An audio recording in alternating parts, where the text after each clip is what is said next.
Here we have a border phlox. Don't ask me its name, I can't tell you. All I know is a very good strong mauve in colour and it grows to about 4 feet tall. But I want to get a longer flowering period from this plant if I possibly can. And there's a couple of ways that I can show you how to do that.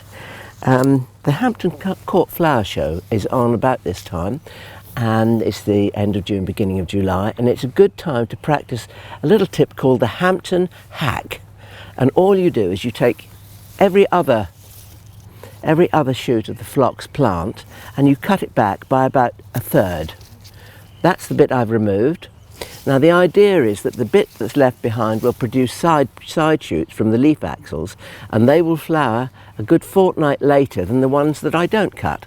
So if I cut every other, you don't have to be exact about this by the way, but roughly every other shoot, the ones that you don't cut will flower first, the ones that you cut will flower 2 weeks later, and then if you're really canny, when the first flowers on the uncut shoot go over, just trim those back, and if the weather's with you, you'll get 3 lots of bloom from 1 clump of phlox.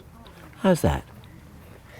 It's not just phlox that will take the Hampton Hack. You can do it to any members of the perennial sunflower tribe like Heliopsis, Helianthus, those kind of plants. Erigerons will even take it. The best thing I think you can do is to actually experiment. One of my favourite late summer flowering early autumn plants is the chrysanthemum, border chrysanthemums.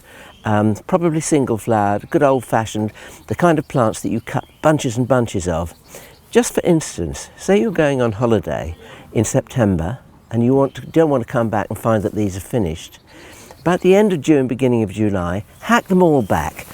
Just go through with a pair of secateurs, but don't throw those away because one of those shoots will make you a new plant. All you do is you take off the bottom leaves, trim it below a leaf node, trim some of the leaves back to reduce transpiration, insert that round the edge of a pot in cutting compost, and you've got a late flowering chrysanthemum that will even flower as late as November this year. So Alan, you've decided not to go with phlox after all? Well, I have what I have here. Let me get one up from the bottom here because I can show you exactly what it's all about.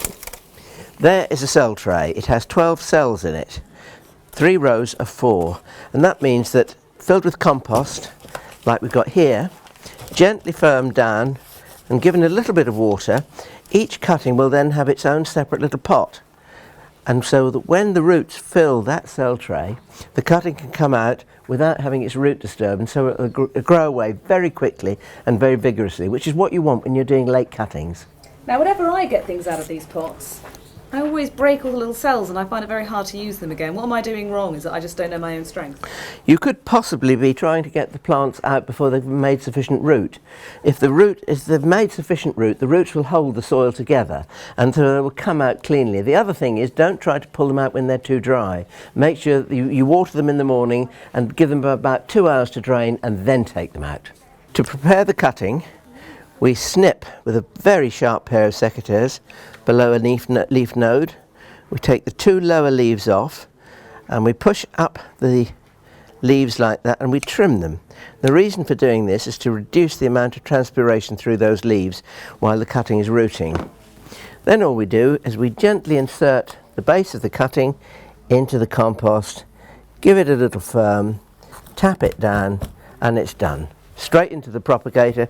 3 weeks later that will have rooted. 5 weeks later it can come out of the cell tray and go into a larger pot and then into the garden to do its best. Here we have a border phlox. Don't ask me its name, I can't tell you, but it was